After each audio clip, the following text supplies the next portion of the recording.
Annihilation of Caste with a reply to Mahatma Gandhi.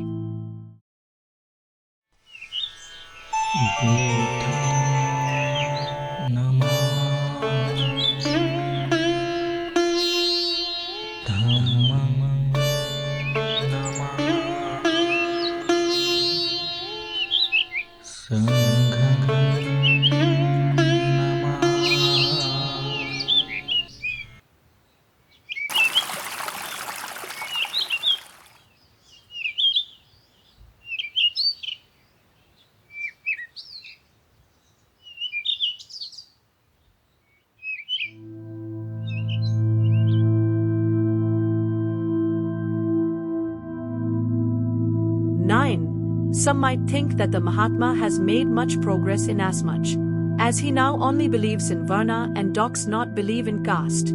It is true that there was a time when the Mahatma was a full-blooded and a blue-blooded Sanatani Hindu. He believed in the Vedas, the Upanishads, the Puranas and all that goes by the name of Hindu scriptures, and therefore in avatars and rebirth. He believed in caste and defended it with the vigor of the orthodox. He condemned the cry for interdining, interdrinking and intermarrying, and argued that restraints about interdining to a great extent helped the cultivation of willpower and the conservation of certain social virtue. It is good that he has repudiated this sanctimonious nonsense and admitted that caste is harmful both to spiritual and national growth, and maybe his son's marriage outside his caste has had something to do with this change of view. But has the Mahatma really progressed? What is the nature of the Varna for which the Mahatma stands? Is it the Vedic conception as commonly understood and preached by Swami Dharanath Saraswati and his followers, the Arya Samajists? The essence of the Vedic conception of Varna is the pursuit of a calling which is appropriate to one's natural aptitude.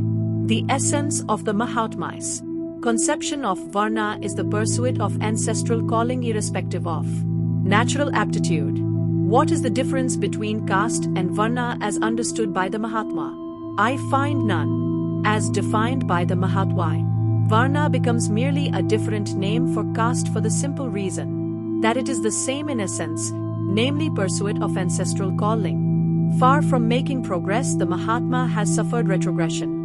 By putting this interpretation upon the Vedic conception of Varna, he has really made ridiculous what was sublime. While I reject the Vedic Varnavastha for reasons given in the speech, I must admit that the Vedic theory of Varna as interpreted by Swami Dharanath and some others is a sensible and an inoffensive thing. It did not admit birth as a determining factor in fixing the place of an individual in society. It only recognized worth. The Mahatma's view of Varna not only makes nonsense of the Vedic Varna but it makes it an abominable thing. Varna and caste are two very different concepts. Varna is based on the principle of each according to his birth, while caste is based on the principle of each according to his birth. The two are as distinct as chalk is from cheese. In fact, there is an antithesis between the two.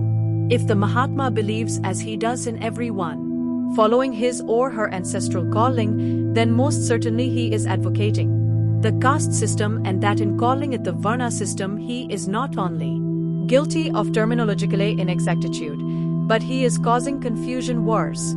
Confounded. I am sure that all his confusion is due to the fact that the Mahatma has no definite and clear conception as to what is Varna and what is caste, and as to the necessity of either for the conservation of Hinduism. He has said, and one hopes that he will not find some mystic reason to change his view, that caste is not the essence of Hinduism. Does he regard Varna as the essence of Hinduism? One cannot as yet give any categorical answer.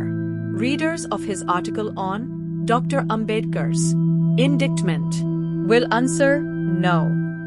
In that article he does not say that the dogma of Varna is an essential part of the creed of Hinduism. Far from making Varna the essence of Hinduism, he says, the essence of Hinduism is contained in its enunciation of one and only God as truth and its bold acceptance of ahimsa as the law of the human family. But the readers of His article in reply to Mr. Sant Ram will say, yes. In that article he says, how can a Muslim remain one if he rejects the Quran, or a Christian remain as Christian if he rejects the Bible? If caste and varna are convertible terms and if varna is an integral part of the Shastras which define Hinduism, I do not know how a person who rejects caste, i.e. varna, can call himself a Hindu. Why this prevarication? Why does the Mahatma hedge? Whom does he want to please? Has the saint failed to sense the truth? Or does the politician stand in the way of the saint?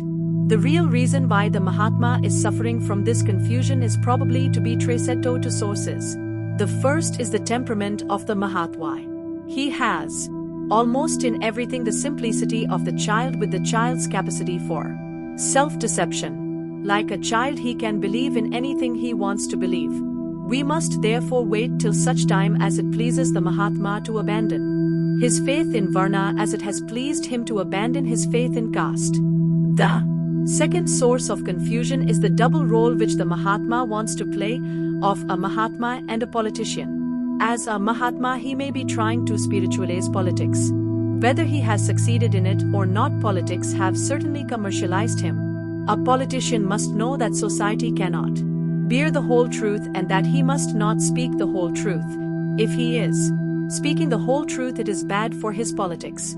The reason why the Mahatma is always supporting caste and varna is because he is afraid that if he opposed them, he will lose his place in politics. Whatever may be the source of this confusion, the Mahatma must be told that he is deceiving himself and also deceiving the people by preaching caste under the name of varna. 10. The Mahatma says that the standards I have applied to test Hindus and Hinduism are too severe and that judged by those standards every known living faith will probably fail. The complaint that my standards are high may be true, but the question is not whether they are high or whether they are low. The question is whether they are the right standards to apply. A. People and their religion must be judged by social standards based on social ethics.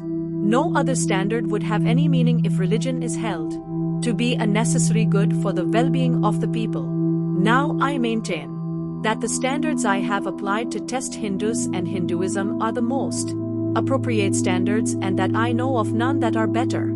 The conclusion that every known religion would fail if tested by my standards may be true, but this fact should not give the Mahatma as the champion of Hindus and Hinduism a ground for comfort any more than the existence of one madman should give comfort to another madman, or the existence of one criminal should give comfort to another criminal.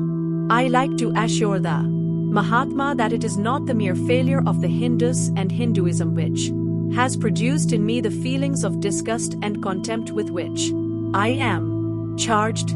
I realize that the world is a very imperfect world and anyone who wants to live in it must bear with its imperfections. But while I am prepared to bear with the imperfections and shortcomings of the society in which I may be destined to labor, I feel I should not consent to live in a society which cherishes wrong ideals, or a society which, having right ideals, will not consent to bring its social life in conformity with those ideals.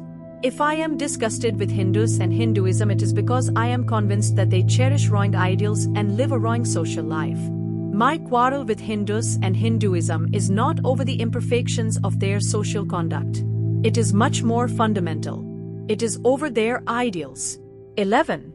Hindu society seems to me to stand in need of a moral regeneration which it is dangerous to postpone. And the question is, who can determine and control this moral regeneration? Obviously only those who have undergone an intellectual regeneration and those who are honest enough to have the courage of their convictions born of intellectual emancipation. Judged by this standard, the Hindu leaders who count are, in my opinion, quite unfit for the task. It is impossible to say that they have undergone the preliminary intellectual regeneration. If they had undergone an intellectual regeneration, they would neither delude themselves in the simple way of the untaught multitude, nor would they take advantage of the primitive ignorance of others as one sees them doing. Notwithstanding the crumbling state of Hindu society, these leaders will nevertheless unblushingly appeal to ideals of the past which have in every way ceased to have any connection with the present, which however suitable they might have been in the days of their origin have now become a warning rather than a guide. They still have a mystic respect for the earlier forms which make them disinclined, nay opposed to any examination of the foundations of their society. The Hindu masses are of course incredibly heedless in the formation of their beliefs, but so are the Hindu leaders. And what is worse is that these Hindu leaders become filled with an illicit passion for their beliefs when anyone proposes to rob them of their companionship. The Mahatma is no exception. The Mahatma appears not to believe in thinking, he prefers to follow the saints. Like a conservative with his reverence for consecrated notions, he is afraid that if he once starts thinking, many ideals and institutions to which lie clings will be doomed. One must sympathize with him, for every act of independent thinking puts some portion of apparently stable world in peril. But it is equally true that dependence on saints cannot lead us to know the truth. The saints are after all only human beings, and as Lord Balfour said, the human mind is no more a truth-finding apparatus than the snout of a pig. In so far as he does think, to me he really appears to be prostituting his intelligence to find reasons for supporting this archaic social structure of the Hindus. He is the most influential apologist of it and therefore the worst enemy of the Hindus. Unlike the Mahatma, there are Hindu leaders who are not content merely to believe and follow. They dare to think and act in accordance with the result of their thinking. But unfortunately they are either a dishonest lot or an indifferent lot when it comes to the question of giving right guidance to the mass of the people. Almost every Brahmin has transgressed the rule of caste. The number of Brahmins who sell shoes is far greater than those who practice priesthood. Not only have the Brahmins given up their ancestral calling of priesthood for trading, but they have entered trades which are prohibited to them by the Shastras. Yet how many Brahmins who break caste every day will preach against caste and against the Shastras? For one honest Brahmin preaching against caste and Shastras, because his practical instinct and moral conscience cannot support a conviction in them, there are hundreds who break caste and trample upon the Shastras every day, but who are the most fanatic upholders of the theory of caste and the sanctity of the Shastras. Why this duplicity? Because they feel that if the masses are emancipated from the yoke of caste, they would be a menace to the power and prestige of the Brahmins as a class.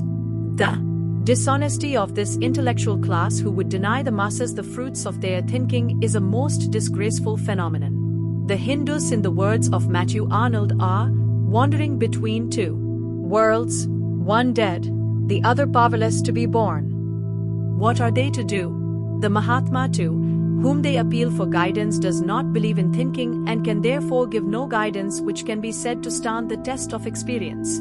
The intellectual classes to whom the masses look for guidance are either too dishonest or too indifferent to educate them in the right direction. We are indeed witnesses to a great tragedy. In the face of this tragedy, all one can do is to lament and say, "Such be thy leaders, O Hindus."